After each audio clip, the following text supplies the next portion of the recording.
ओम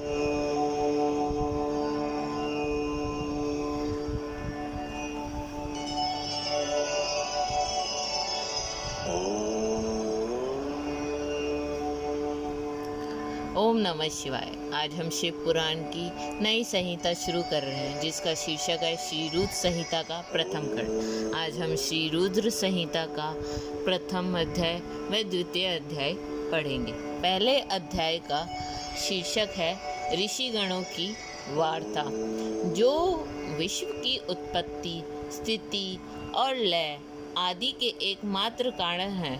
गिरिराज कुमारी उमा के पति हैं, जिनकी कीर्ति का कहीं अंत नहीं है, जो माया के आश्रय होकर भी उससे दूर हैं तथा जिनका स्वरूप दुर्लभ है।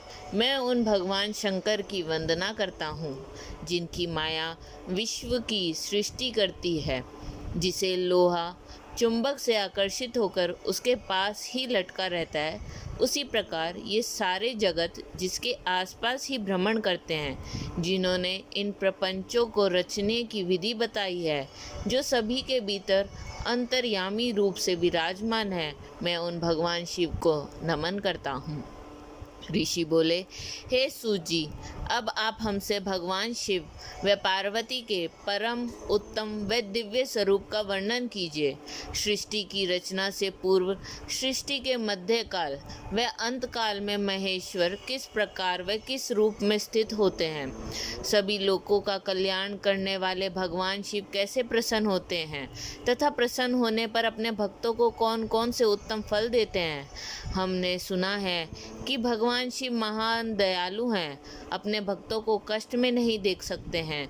ब्रह्मा, विष्णु और महेश तीनों देवता शिव जी के अंग से ही उत्पन्न हुए हैं।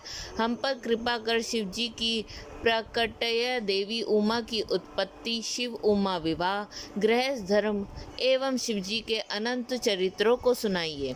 सूत जी बोले, हे ऋषियों, आप लोगों के प्रश्न पतित पावनी श्री गंगा जी के समान है।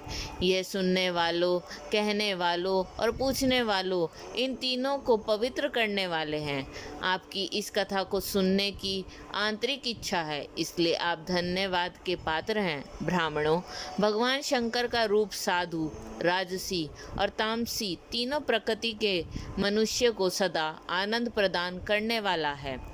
वे मनुष्य जिनके मन में कोई तृष्णा नहीं है, ऐसे ऐसे महात्मा पुरुष भगवान शिव के गुणों का ज्ञान करते हैं, क्योंकि शिव की भक्ति मन और कानों को प्रिय लगने वाली और संपूर्ण मनोरथ को देने वाली है।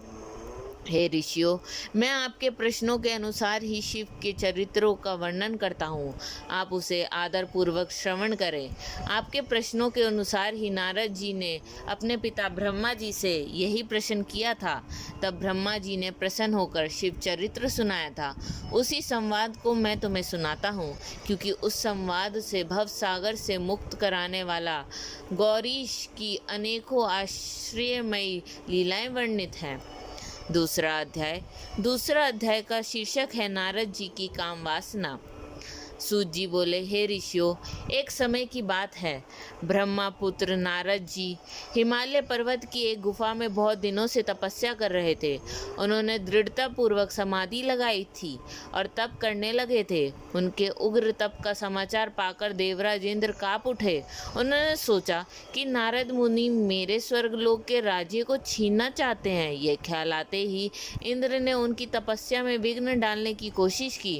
उन्होंने कामदेव को बुलाया और कहने लगे, हे कामदेव, तुम मेरे परम मित्र एवं हितैषी हो। नारद हिमाचल पर्वत की गुफा में बैठकर तपस्या कर रहा है। कहीं ऐसा ना हो कि वह वरदान में ब्रह्मा जी से मेरा स्वर्ग का राज्य ही मांग बैठे, अतः तुम वहां जाकर उसका तप भंग कर दो। यह आज्ञा पाकर कामदेव वसंत को साथ ले बड़े गर्व से उस स्थान पर गए और अपनी सारी कलाएं रच डाली। कामदेव और वसंत के बहुत प्रयत्न करने पर भी नारद मुनि के मन में कोई विकार उत्पन्न नहीं हुआ।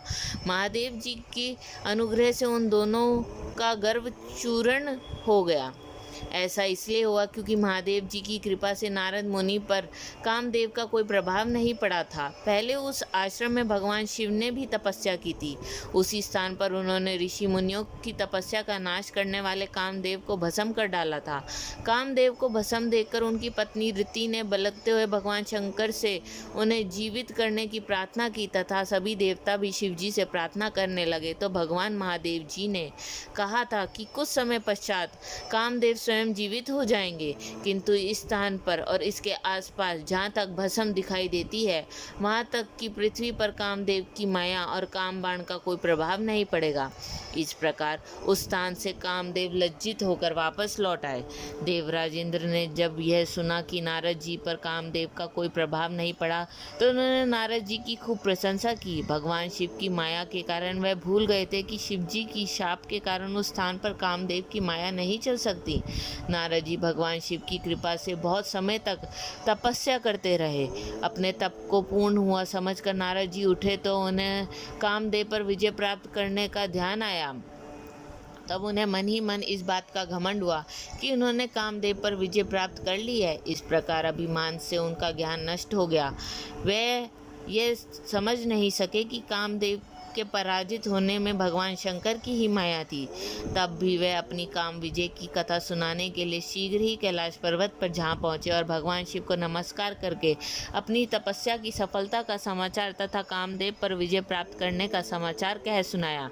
यह सब सुनकर महादेव जी ने नारद की प्रशंसा करते हुए कहा, हे नारद जी, आप परम धन्य हैं, परंतु मेरी एक बात याद रखना कि यह समाचार किसी अन्य देवता को मत सुनाना, विशेषकर भगवान विष्णु से तो इस बात को कदापि ना कहना। यह वृत्तांत सबसे छिपाकर रखने योग्य है। तुम मेरे प्रिय हो, इसलिए मैं तुम्हें यह आज्ञा देता हूँ कि यह बात किसी के सामने प्रकट मत करना। परंतु वह तो शिव की माया से मोहित हो चुके थे, इसलिए उनकी दी शिक्षा को ध्यान में ना रखते हुए वह ब्रह्मलोक चले गए। वहाँ ब्रह्मा जी को नमस्कार करके बोले, मैंने अपने तपोबल से कामदेव को जीत लिया है। यह सुनकर ब्रह्मा जी ने भगवान शिव के चरणों का चिंतन करके सारा कारण जान लिया तथा अपने पुत्र नारद को यह सब किसी और से कहने के लिए मना कर दिया। नारद के मन में अभिमान के अंकुर उत्पन्न हो गए थे, जिसके फलस्वरूप उनकी बुद्धि नष्ट हो गई थी। वे तो तुरंत विष्णु लोक पहुंचकर भगवान विष्णु को यह सारा किस्सा सुनाना चाहते थे। अतः शीघ्र ही वह ब्रह्मलोक से चल दिए। नारद मुनि को आते देखकर भगवान विष्णु सिंहासन से उठ खड़े हुए। उन्होंने नारद को गले लगा लिया और आदर सहित आसन पर बिठाया। भगवान शिव के चरणों का स्मरण करके भगवान विष्णु ने नारद जी से पूछा, नारद जी, आप कहाँ से आ रहे हैं और इस लोक में आपका शुभागमन किस लिए हुआ है? यह सुनकर नारद जी ने अहंकार सहित अपने तप के पूर्ण होने एवं कामदेव पर विजय प्राप्त करने का समस्त हाल उन्हें कह सुनाया। भगवान विष्णु काम के विजय के असली कारण को समझ चुके थे। वे नारद जी से बोले, हे नारद जी, आपकी कीर्ति एवं निर्मल बुद्धि धन्य है। काम, क्रोध एवं लोभ मोह उन मनुष्य को पीड़ित करते हैं जो भक्तिहीन है। आप तो ज्ञान वैराग्य से युक्त एवं ब्रह्मचारी हैं, फिर भला ये काम आपका क्या बिगाड़ सकता है? देव ऋषि नारद बोले, हे भगवान, यह सब आपकी कृपा का ही फल है। आपकी कृपा से आगे कामदेव की क्या सामर्थ्य जो मेरा कुछ बिगाड़ सके? मैं तो सदा ही निर्भय हूँ।